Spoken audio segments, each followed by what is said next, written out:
Lingue originali. Secondo appuntamento del mese di novembre e sesto appuntamento con Passaggio in India, A Passage to India di E M Forster, letto per voi da Marcoi PIovaz. Pensate che il titolo di questo capolavoro non è opera dell'estro creativo della fantasia di Forster. Anche Forster copiò, no, non copiò, ma si rifece a un'opera di Walt Whitman, suo amico, il quale aveva scritto una poesia proprio intitolata A Passaggio to India in occasione dell'apertura del canale di Suez. Whitman era una persona estremamente positiva, un ottimista in senso assoluto, e riteneva che questa grande opera architettonica, il canale di Suez, appunto, avrebbe dato un impulso fortissimo all'unione, al legame tra l'Occidente e l'Oriente. Forster invece era un po' più disincantato, realista, forse pessimista addirittura, e aveva nei confronti della poesia un approccio anche molto ironico. Riteneva che fosse un po' la fabbrica di sogni e illusioni. Ebbene, detto questo, linea e microfono a Marcoi PIovaz e continuiamo a viaggiare in India tra le pagine di Passaggio in India, A Passage to India di E M Forster. Buon ascolto.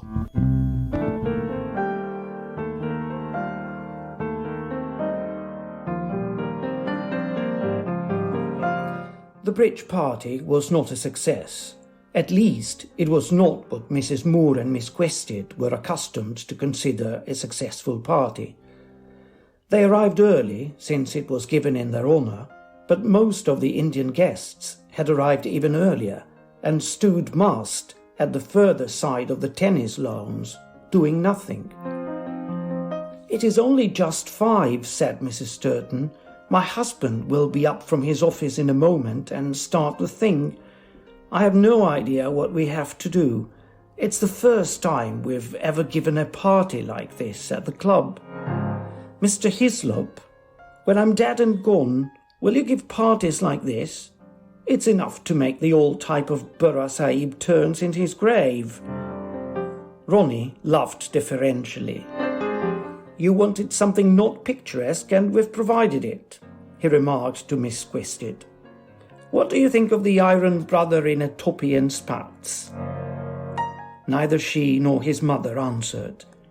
They were gazing rather sadly over the tennis lawn. No, it was not picturesque. The East, abandoning its secular magnificence, was descending into a valley whose further side no man can see. The great point to remember is that no one who's here matters. Those who matter don't come. Isn't that so, Mrs. Sturton? Absolutely true, said the great lady, leaning back.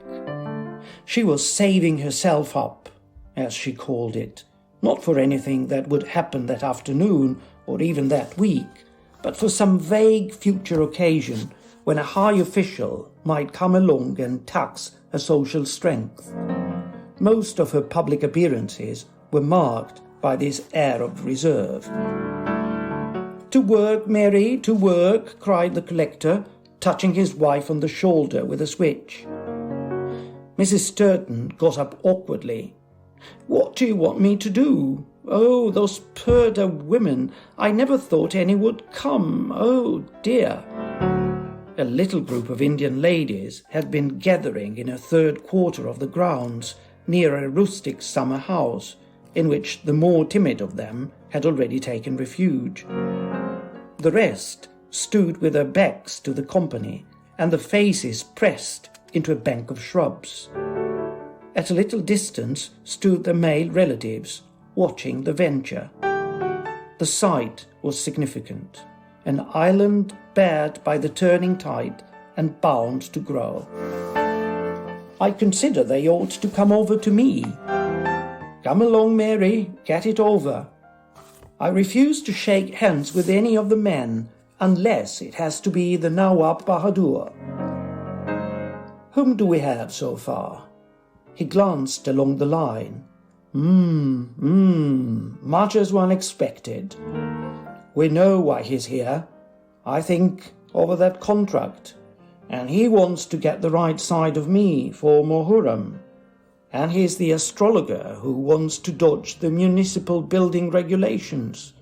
And here's that Parsi, and he... Hello! There he goes, smash into our hollyhocks.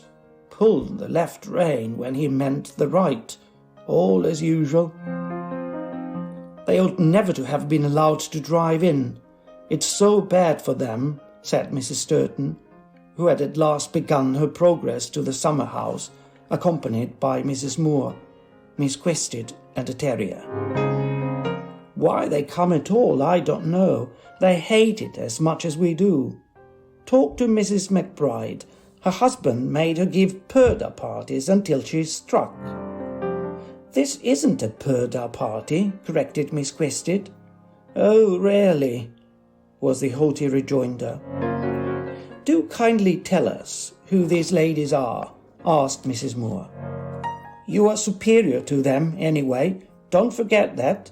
You are superior to everyone in India except one or two of the Ranis, and they're on an equality. Advancing, she shook hands with the group and said a few words of welcome in Urdu. She had learned the lingo, but only to speak to her servants, so she knew none of the politer forms, and of the verbs only the imperative mood. As soon as her speech was over, she inquired of her companions. Is that what you wanted?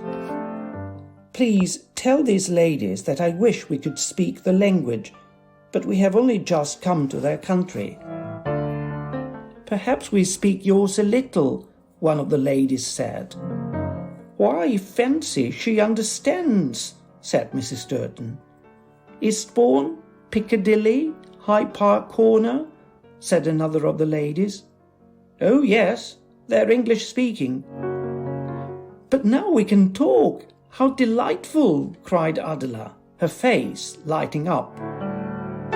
She knows Paris also, called one of the onlookers. They pass Paris on the way, no doubt, said Mrs. Sturton, as if she was describing the movements of migratory birds. Her manner had grown more distant since she had discovered that some of the group was westernized and might apply her own standards to her. The shorter lady, she is my wife. She is Mrs. Bhattacharya, the onlooker explained. The taller lady, she is my sister. She is Mrs. Das. The shorter and the taller ladies both adjusted their saris and smiled. There was a curious uncertainty about their gestures, as if they thought for a new formula, which neither East nor West could provide. When Mrs. Bhattacharya's husband spoke, she turned away from him, but she did not mind seeing the other men.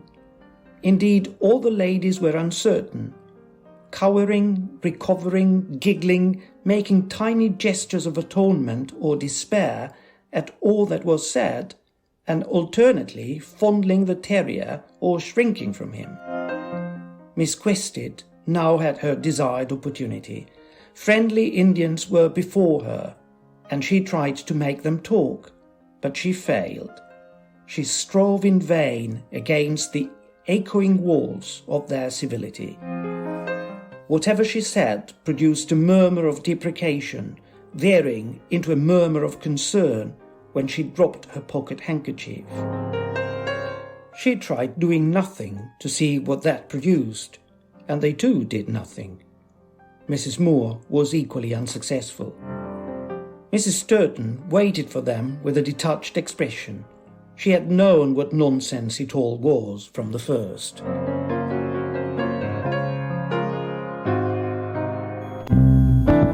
Grazie a Marcoi PIovaz per questa nuova lettura tratta da Passaggio in India, Passaggio to India di E.M Forster a Lingue, Originali, nell'appuntamento del venerdì dedicato alla letteratura inglese. La prossima settimana, in apertura del nuovo episodio, faremo un passo indietro. Per chi fra di voi ci ha appena raggiunti o chi non ha ascoltato queste nuove puntate dall'inizio, ripartiremo dalla trama, proprio dalle prime pagine di questo splendido romanzo, l'ultimo di E.M Forster. Dario Albertini, grazie per l'ascolto. Lingue Originali il venerdì, il sabato e la domenica alle ore 22 con Marcoi PIovaz, Nadia Meroni e Barbara Marchand. Alla prossima.